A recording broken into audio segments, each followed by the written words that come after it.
Welcome back to the Labor Forum WRFG. We are about to have a good discussion with one of our newest co-hosts, Dawn O'Neill, who is also not just a co-host, but a great comrade in the movement. And I'm going to turn it over to Paul McLennan, who will be introducing this second segment. Paul? Okay. Thank you, Christopher. Dawn has been on the road and has a lot to tell us about her experiences in both Detroit and Chicago. Is that right? Yes, within the last week, I've been in both Detroit and Chicago. I was in Detroit with the Fight for 15, and the Fight for 15 started with a few hundred fast food workers in New York. November 29, 2012, when fast food workers went on strike from all around the city. They struck for higher wages and better working conditions. So now here we are in 2016, and we are an international movement. All right. We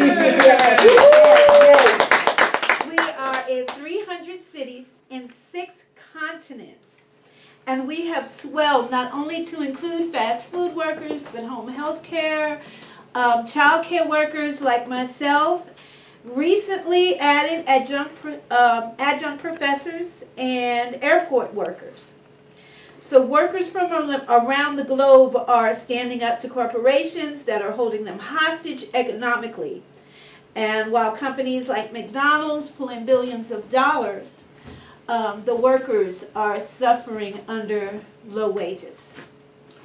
So, could you say a little about who you met in Detroit, the range of people I'm assuming from all over?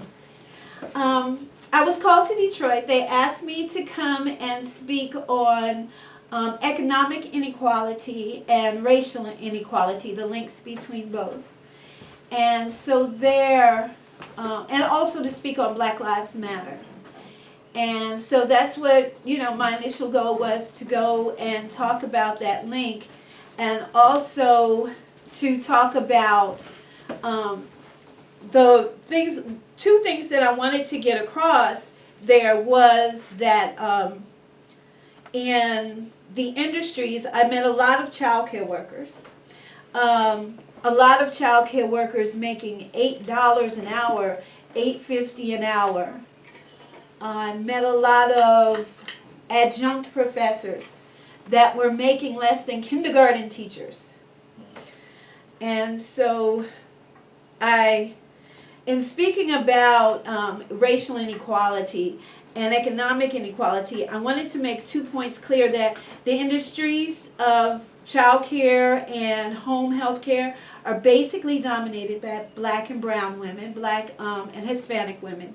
And they both are the lowest paid professions in the country.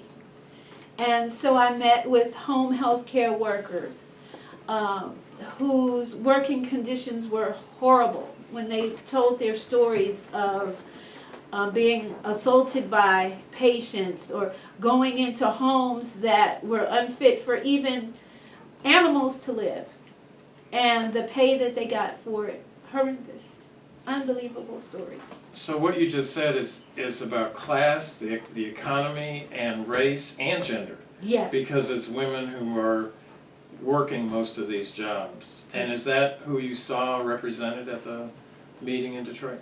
Yeah, mostly SEIU is the union that backs the Fight for 15. Mm-hmm. And a lot of low-wage workers that union supports.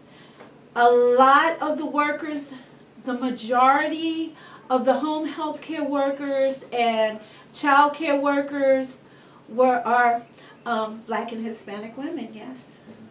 Yes. So, is there anything else you wanted to say about that meeting before we move to McDonald's in Chicago? Oh, yeah. Oh, also at that meeting, like I said, I met an adjunct professor from Duke. I don't know if he called me. He was on the show last He week. was on, Yes. yes. I met Peter. Awesome person. I also met a worker in a nail salon. She worked at a nail salon in New York. Her name was Alexandria Ramirez. And when she told her story of workers at nail shops, you would never believe when you go to get your manicures and your pedicures, please, people need to think about the working conditions. A lot of the women that work in nail shops are undocumented. A lot of them suffer low wages. They suffer under the fumes, just being, the chemicals are cancerous now, they're finding out. So keep them in mind. A lot of them suffer wage theft. And also, they only get a certain time. Alexandria said they get 5 minutes to eat and then they have to get right back to work. So one other thing, besides the Fight for 15 that it sounds like you're mentioning here, is it's about dignity and respect and lunch breaks and grievance procedures and things that go with the union. It's not just the question of the money. Is that right? Exactly. You know, we've always talked about we want $15, and we can fight and we can get $15. But without a union backing us, without that union support, that $15 won't mean anything. Right. Anything else? Um, Just your impressions about the people you met and how you felt about meeting them. Was it inspiring? Yes, I met some awesome fighters, some courageous fighters, people who really got in there. In the beginning, everybody had the same story. We were worried about losing our jobs. We were worried about what our bosses said. But more so, in the end, we were worried about feeding our families the most. And that's what went out, and that's what got us in the fight. And we just, it was so inspiring. It just made you want to come back and fight harder. After So people are overcoming their fear and seeing the power in organization, and that's moving everything forward. Yes. That's awesome. So tell us about Chicago. Oh, Chicago. Chi-town.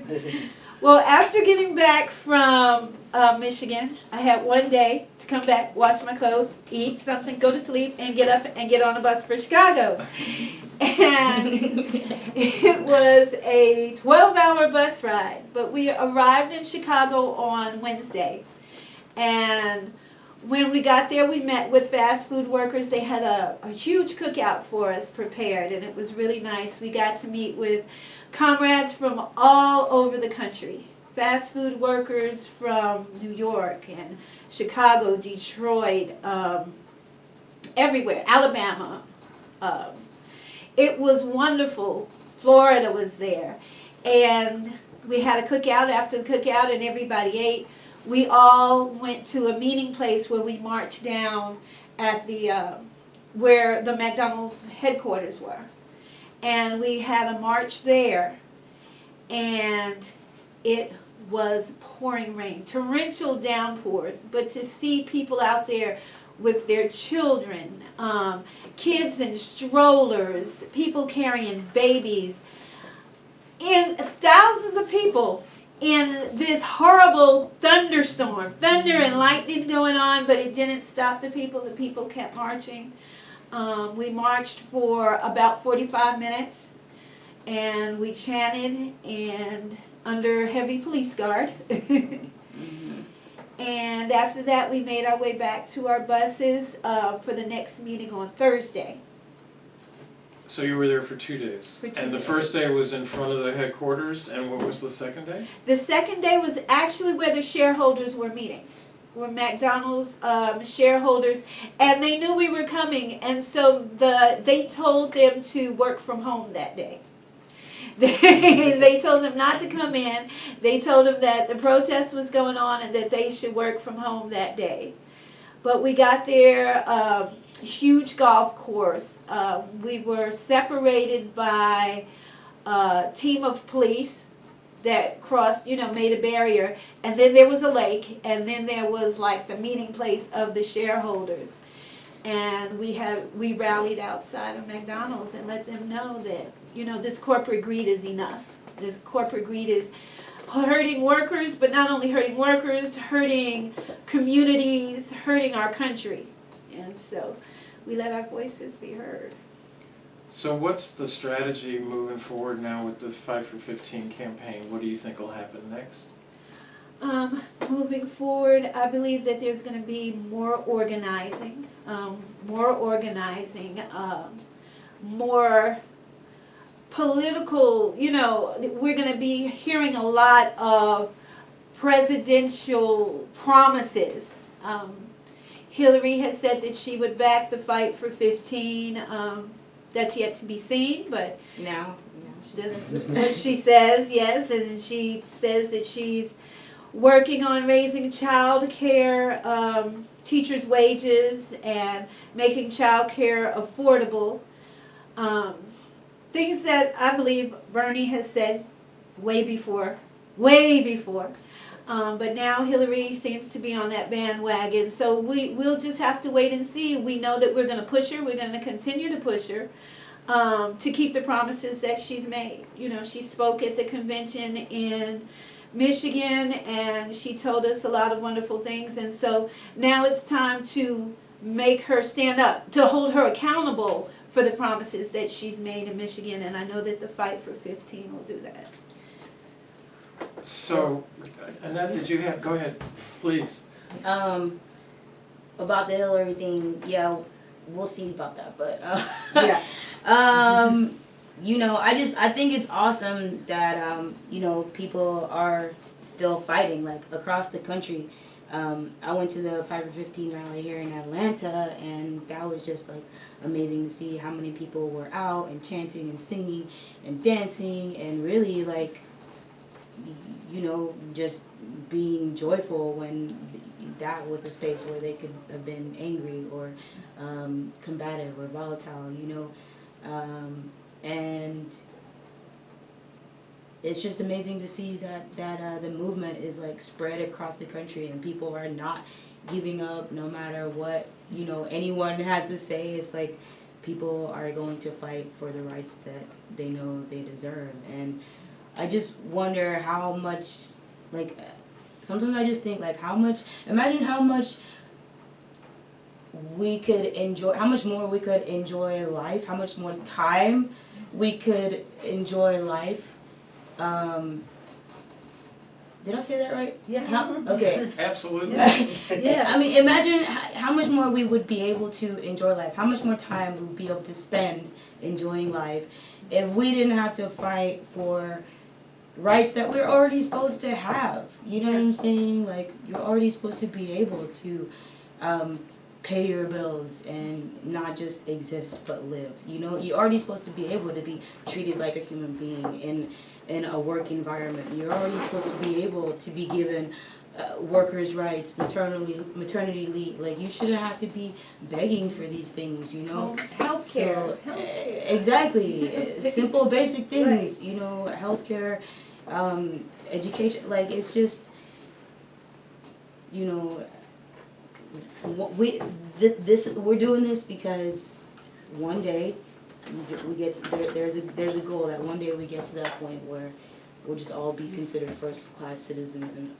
all of this is just, you know, second nature.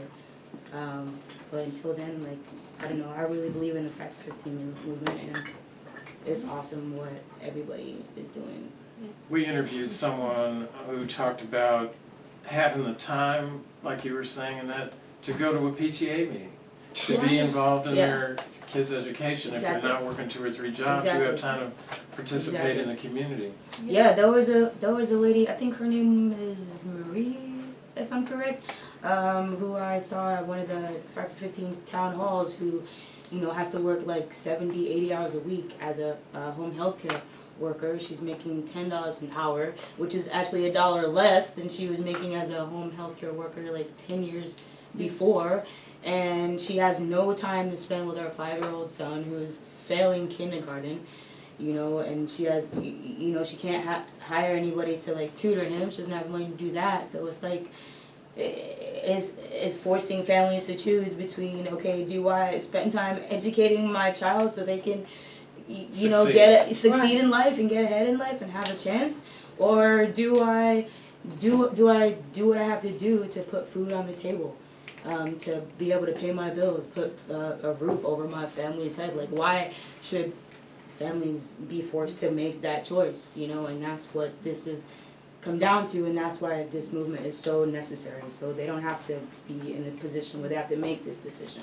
And then a lot of times when we look at these families that are working, parents working 2 and 3 jobs, and like you said, can't make meetings.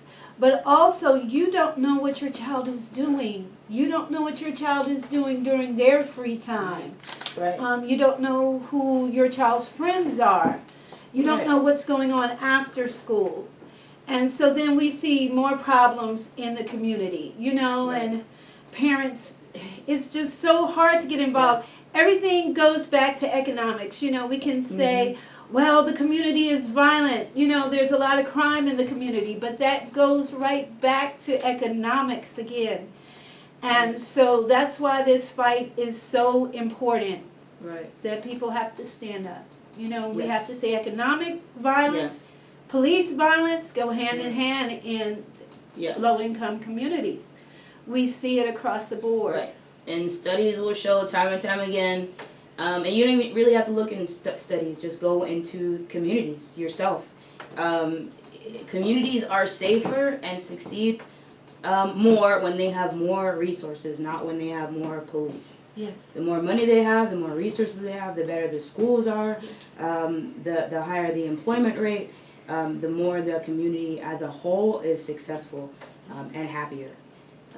So, One thing I had said in my speech in Michigan was about the closing of schools. You know, and when we look at the economic inequality and racial inequality, you will see now that there is so much defunding of public education and closing of schools in our communities. But there is a militarized police force, you know, where the police force is even growing bigger in those same communities where they're closing schools. So, very counterproductive. What kind of information can you give people if they're interested in getting involved? if you would like to find more about the Fight for 15, you can go to fightfor15.org, or you can go to raiseupatl, I believe, .org. Facebook, if you're a child care teacher on Facebook, you can go to Child Care. Go to Child Care Fight for 15. Okay. And as far as your overall, what your impression from both trips, what would your message be for people who haven't gotten involved yet, and why they should? Si se puede! Si se puede! Yes, we can! Okay. Enough said. Get involved. If you're a low-wage worker and this is your fight. If you're a fast food worker, this is your fight. If you're a home health care worker, this is your fight. Even if you are unemployed and you live in communities where you see that there are problems in your community, this is your fight. This fight's not only here in America, but this fight is global. Globally, you have brothers and sisters fighting this fight. And I would just add that even if you're not a low-wage worker, even if you're not a home health care worker, even if you make more than $15 minimum wage, like, this is your fight too. This is everybody's fight. If one of us is oppressed, none of us are free. So it's everybody's fight. So we've reached the end of the show. So I want to thank Ozzy for doing the video. I want to thank Annette, Elena, and her translator who was present. I want to thank Dawn, Paul, and we hope that next Monday Diane's powerful voice is restored with comfort We miss to bring you. us a better, a much more. She's here watching us, guys. Yes, her presence is absolutely hidden. So thank you for tuning in, and make way for Democracy Now! Awesome. Thank you.